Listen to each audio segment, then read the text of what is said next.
Welcome back to Neurodiverse Christian Couples. I'm one of your hosts, Dr. Stephanie Holmes, and not with me today is my co-host, Dan, but who is with me today is Jenilee Goodwin. Welcome back to the show, Jenilee. Yeah, it's good to be here. Good to see you.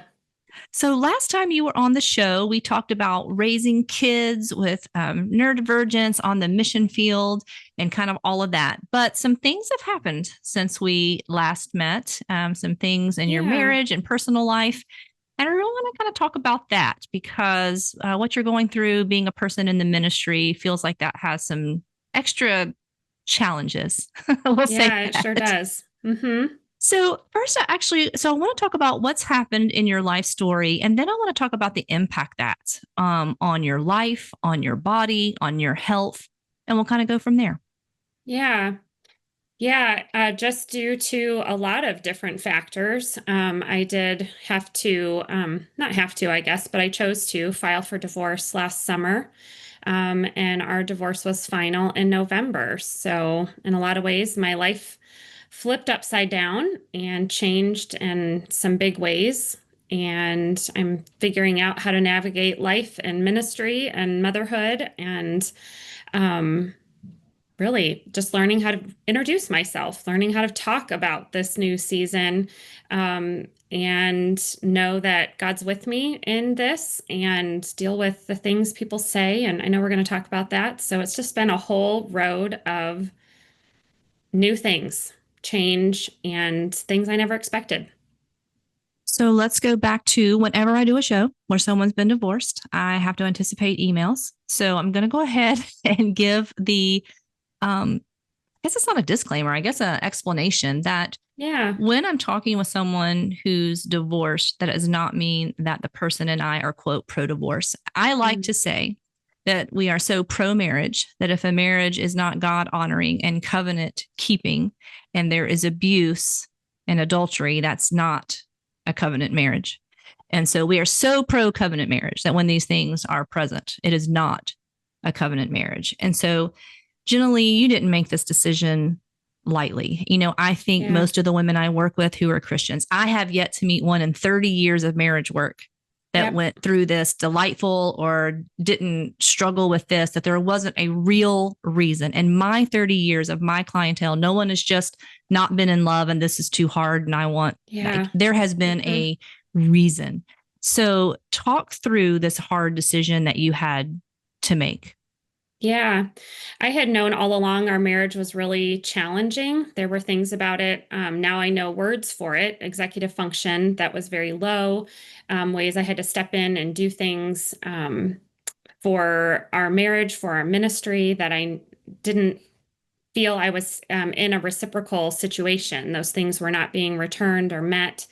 It was just really, really challenging. But then moving overseas, further complicated with stress. And there were some things going on in family dynamics, extended family, 2018, 2019. And just my health was deteriorating quickly, getting a diagnosis of MS, chronic fatigue, fibromyalgia, just exhausted all the time. My brain could not keep up with all the tasks that were needed.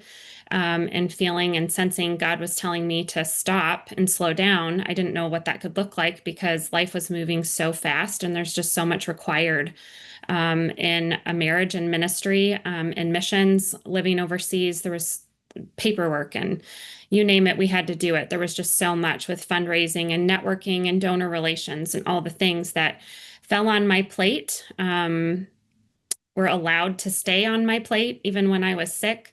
Doctors asking him to pick things up and help make things less stressful for me, less mental load. And that just was not happening. Nothing was being taken. And it just felt like more was being added as the girls got older and needed help with FAFSA and college applications and travel arrangements and just all the extra things that went with having three autistic young adults that needed taken care of as well. And it really hit a point in 21, 22 that I was, after COVID, after spending COVID overseas in a third world country, just the stress of all of that on my body, started asking for change, asking for help, That's kind of when autism entered the picture. We knew ADHD was there, but he received his autism diagnosis along with our girls, which really was a great thing. It was a beautiful time for our family, for everybody to kind of be on that journey of learning about neurodiversity and executive function and all at the same time. But where I thought, oh, now we know, now we have an idea of what we're dealing with. For him, it was, see, this is why I need your help. See, this is how much I need you. See, I told you I couldn't do those things, or I wasn't good at those things. You're good at those things. I'm not good at those things. You're setting me up to fail if you make me do those things. It just got to be so much. We tried intensive, we went on sabbatical. I found counselors and helpers. I found you, and just needing to feel like or feeling like I had to resource this. I had to figure this out. I had to read all the books. I had to find all the available things to help us get through this, and having it met with um, a lot of defensiveness, super intense. We had counselors and helpers who couldn't even work with us because of the intensity and the defensiveness that he had. So I tried everything in the book, and that further tanked my health. It got to the point I couldn't carry things without getting migraines. I was just exhausted all the time, sleeping 2 and 3 times a day, really sleeping so I could get up and do a couple things, help the girls, and then go back to sleep. Led to a separation, just the point that my body could not have him in the same space as me. Separating, therapeutic separation, and just knowing neurodiversity makes transition and change really, really hard. I knew it was hard on him to stay in this kind of separated limbo. What's happening? He was making choices about his career and his ministry that I didn't agree with, but I needed to let him do what he needed to do, because in stopping means stopping controlling, stopping enabling, stopping making things happen, stop being God over everything, and stepping out of the way and asking God to step in and do what only He can do. I can't change the heart of another person or beg enough, ask enough, nag enough, make enough phone calls or send enough emails to make the kind of change happen that needs to happen to make a marriage safe and trustworthy and helpful and good and what God wants marriage to be. And I felt like there was nothing I could do to make that happen anymore. But the transition was hard on him. It was hard on the girls, and really just needing to get to a point of this marriage is broken. It is on hospice, as we say sometimes. It's not working and it needs to stop. And so just feeling that final sense of stop. And my mom, my parents were super supportive through all of this and absolutely pro marriage. Divorce was never in our vocabulary. She looked at me and she's like, "You've done all you can do. You have done absolutely all you can do, and it's time to just lay it down." And so something just really checked in my heart that that was what I needed to do. So I went in just a few weeks later and filed, and the divorce was final in November. All right, you've said a lot, and I want to get some of those details in there. So I think it's Yeah. important for the listeners a few things.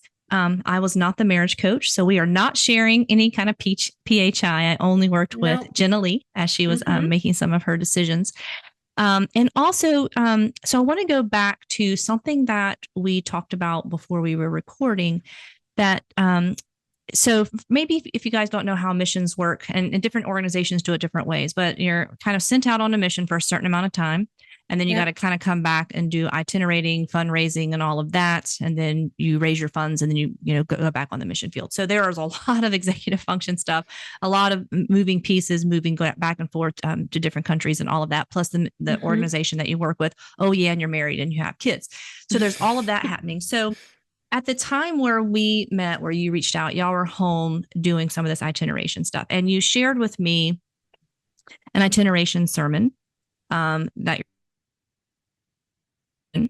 It started out with the person was praying for you because you were not there. And they said, Yep. let's all pray for Jenilee. She's not here tonight. She has MS. She has all these things. She has health crisis. Let's pray for her. And then the message came wherein your former spouse talked about his diagnoses, family of origin stuff. And I'm not going to put all their drama out there because he overshared a little bit in the sermon. Yep. So he shared all this stuff about family of origin stuff and abuse and his neurodiversity. And did anyone ever come and check on you after that? Like you're in stress so much that you're not able to travel and do this itineration. This message is going out and this in multiple places on YouTube and Facebook. The kind of because an itineration message is usually the same message done a little bit Yep. differently for your crowd. So multiple times this goes out in your Christian organization that we are both a part of. Mm-hmm. Anybody check in on you with that stress and MS and chronic fatigue that you were so laid down you couldn't get up and travel? Yeah, no, they didn't. And in fact, well, to back up a little bit, it took a lot of prayer, journaling, being completely honest with myself about what was happening, what was really autism and what was not, being able to even say the word abuse, emotional abuse, verbal abuse, some psychological abuse, spiritual abuse, being able to see what was happening and deal with the truth, data, reality, what was actually happening in my marriage. We'd done an intensive at that point prior. Lots of doctors and tests and things had happened up to that point. All in the, for me, I hadn't said a lot about that side of our marriage to anyone because I care about, at that time, my husband's ministry and his life. And I had every hope, every belief that with all that we'd learned, I would start to see change. That with everything that had happened and everything he was really admitting to and saying had happened, that there would be heart change, that the defensiveness would fall, that a humbleness would enter, that I would really start to sense real change. And when I heard that sermon, I was like, oh my gosh, all these things I'd protected and tried not to tell anyone, he was telling everyone. And I didn't even want my girls to really hear what he was saying because how harmful for them to hear all their family's things said like that. But a few months kind of into that, he'd been itinerating a few months and starting to realize he's preaching about something that really hasn't changed. He's saying things that are still not good, not healthy, not right. And knowing I had a problem with that, I could not stand on a platform to fundraise, to raise support, to raise awareness of what we were doing overseas, knowing what was going on in our marriage. And so as I started to speak up, I got things like, well, why haven't you said anything? Why didn't you say anything? And at one point, I asked someone who is in leadership. I said, "Did you listen to his sermon at all? Have you watched?" "Oh yeah, we've heard about it. People have called and asked." And I thought, so you knew, but still didn't check in with me. You've known these things and still are, there's some expectation that me as the spouse, who's also a minister with this organization, has to be the one to raise the red flag when someone else could have stepped in and checked on me, checked on him, held him accountable, asked him questions, pushed him, held his feet to the fire, something about what he was saying. But that didn't happen, at Right. least Because at that time. the scripture talks about when you're in ministry as an ordained or credentialed person. I mean, the scripture doesn't say that, but when you're in ministry or a spiritual leader, you're held to a higher authority, a higher accountability when you're representing, the name of God and leadership. So talk a little bit more, however much you feel like sharing how this took its toll, how the body kept the score. Because in the prayer for you in the video that I saw, it was mentioned that you had severe debilitating pain. And so what all happened to you and what were you thinking that the cause and result was of all these things that just started happening to your body? Yeah, I'd had doctors for years telling me it was stress, but when you're going through autoimmune things or, random symptoms or things you can't really explain, things doctors can't really explain, and they tell you it's stress, you're kind of like, that doesn't help me at all. And I had a dentist actually at some point. I needed a bite splint made because I was getting headaches from clenching my jaw while I was sleeping. She's like, you've got to reduce stress. Well, we were 3 weeks from flying back out to Africa. And I'm like, that's like not even possible. How do you limit stress? So I've known it was stress for a long time. I didn't really realize how much of that was being caused by behaviors within my marriage, the emotional abuse, getting me to do things that he could have done himself, the kind of pressure that was applied to make things happen, um, how much just all of that greatly impacted my body. In 2021, I was hospitalized with a brainstem lesion that has now impacted my trigeminal nerve on the left side. So I have trigeminal neuropathy. It's more like the pins and needles in my face and in my nose. And that doctor has said it's a lot of stress that causes that, a lot of stress that causes that. I'm like, yes, I know. So a lot of it ended up being I have to eliminate stress. I have to eliminate what's causing the chaos, because what's causing the chaos can admit it to everybody and their brother, but isn't doing anything to actually change or build skills or step in and take some of the load off of me. And so that was a big part of making the decision to make a huge life change. And I saw a doctor recently who was like, you've done a lot to change your circumstances and your body's healing. The brainstem lesion wasn't seen actually on my last MRI. They can't really explain that. God healed me. I don't know. Less stress cleared. I don't know. I don't know. They didn't see it on my last MRI, so it was miraculous. I'm on medicine that helps with the trigeminal neuropathy, which is awesome. Sleep, peace, safety, um, doing something I love, putting my skills to use. My brain's coming back alive, and I love that. I'm going back to school.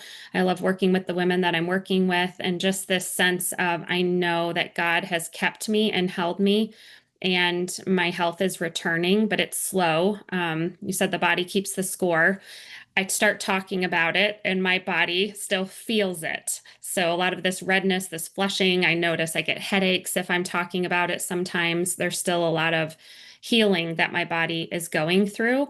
But it's pretty cool to watch it happen and to learn how much we really can do to lower stress. And sometimes it takes drastic changes, but these healthy practices that we talk about as counselors and coaches, they really do bring healing and health, confidence, building trust and safety. They're all such important things.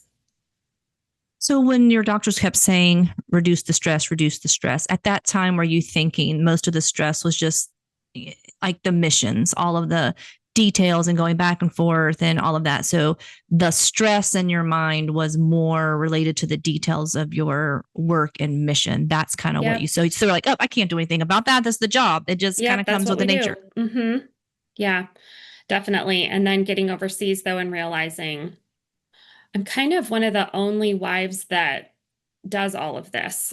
There's not very, like a lot of couples, they are, of course, doing it together as a team, a ministry team. And that's what I love. I love that aspect of being married and in ministry together.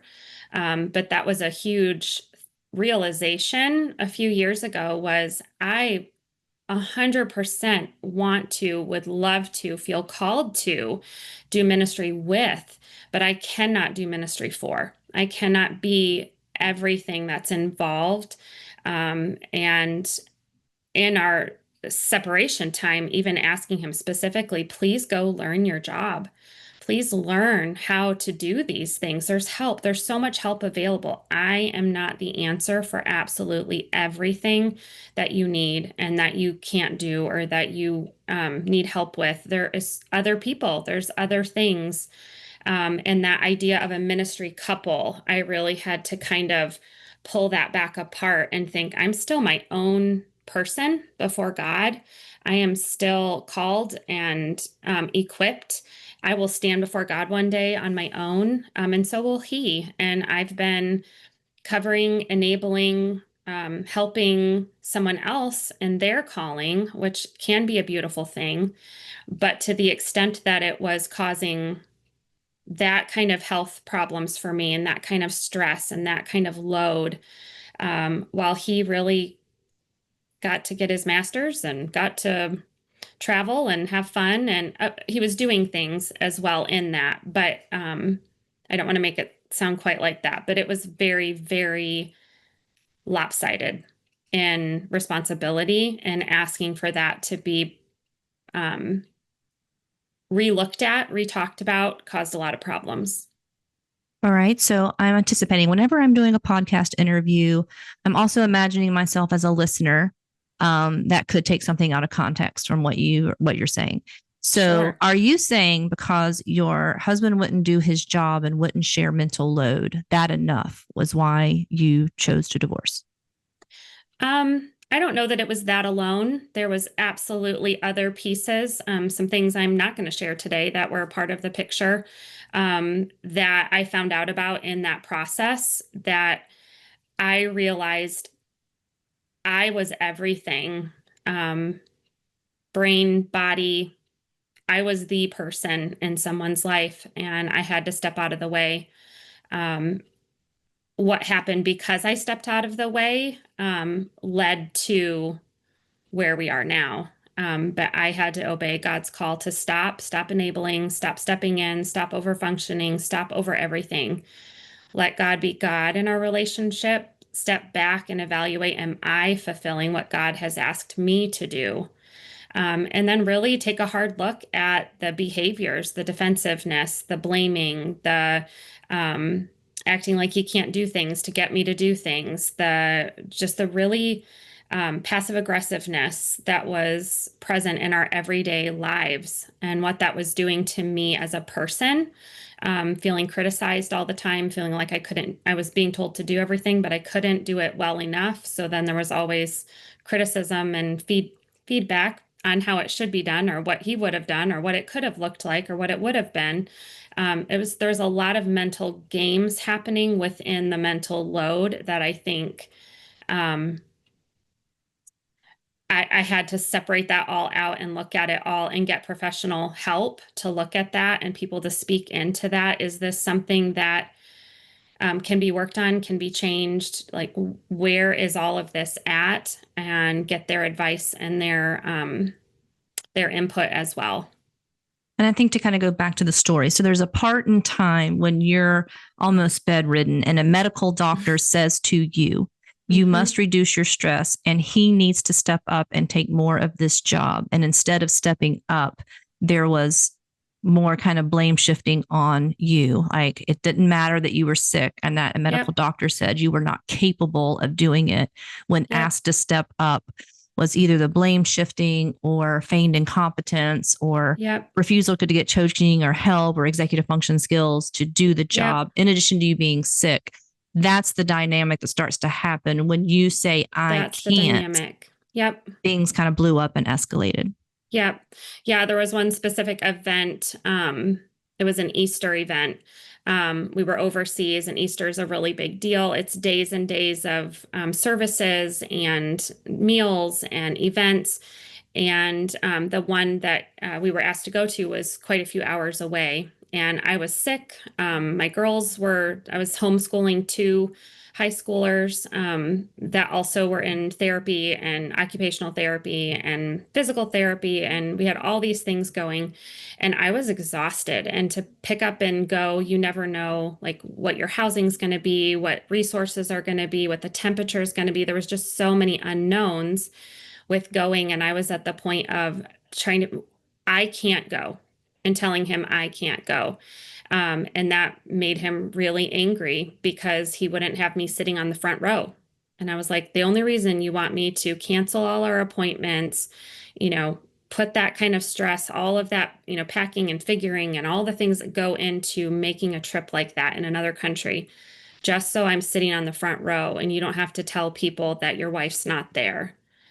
And that was a big moment for me of like, it isn't even just me he wants on the trip or the girls he wants on the trip. He wants to be able to say his wife's on the front row. He doesn't want to have to explain um, why I'm not there. And it was that kind of pressure, that emotional pressure put on events and tasks and things, whether it was for a class he needed me to edit something or something he was teaching that he needed me to make the PowerPoint and even read the book for him to do for his own things while I'm homeschooling, while I'm figuring out dinner. And so I just started saying no, just started saying no to things and the chaos that that caused. And the fear inside of me, I knew I was blowing my life up. I was blowing it up. And it was terrifying. So I want to say something. We belong to, well, you're ordained and I'm a member of, I'm not ordained in the same, but it's a highly world missions focused denomination. Hmm. And I just want to normalize for all of you listening out there, we should not put the pressure on the missionary and the whole family coming to church. One of my favorite Sundays is Mission Sundays. I love hearing the stories. I love when the missionaries come.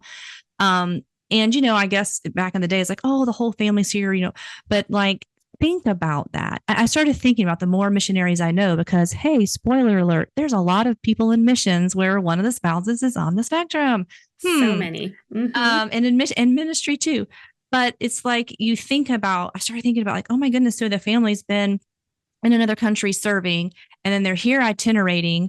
And for this little time that they're home, where they could be at home with their family, their extended family, doing things, it's like, no, we've got them on the road with their hands out, passing plates. And it's not always necessary for the whole family to go. So if you're a church leader and you're hearing this, that pressure on, it sure would be nice if Jenilee, if your wife was there. So she's on that front row supporting your mission. My goodness, we Yep. play this thing about the missionaries or the heroes and all of that. And I think someone said it kind of during COVID about nurses. When we say the doctors and the nurses are the hero, we feel less guilty if they die or something happens to them because they're putting their life on the line. They're a Yep. hero. And I think in church circles we do that too with missionaries, like, oh, the missionaries are the heroes, look at all the things they do and sacrifice their life, and so they're the heroes. And sometimes the things we're asking them to do could be sacrificing and hurting their marriage and family for the sake and optics of what it appears like in the church service, and we've got to stop that. Yep. Yeah. And a lot of times it's the one of the spouses who's kind of taking that hit. Like, it's okay. You guys don't have to be here. I can let them know you're homeschooling kids right now. You've got some health issues, that's not a problem. They kind of are that barrier. And I felt like right within my own home, I had that pressure. I didn't have the support to just do what I needed to do what was okay. And I had to fight for that every step of the way, right within my own home, let alone what the expectations of other people were. Okay, so that's what happened. Let's talk about the hope. So, Yeah. when all of this was happening, you're sick. Everybody's getting diagnosed with something in your family. Yes. And so you said we did intensives. We're doing marriage work and y'all were doing all these things. What was your hope coming back from Africa to the States to do the itineration? Now having all this information and all this research about what's going on in our marriage and our kids and our family and our system and our health, what did you hope would happen next?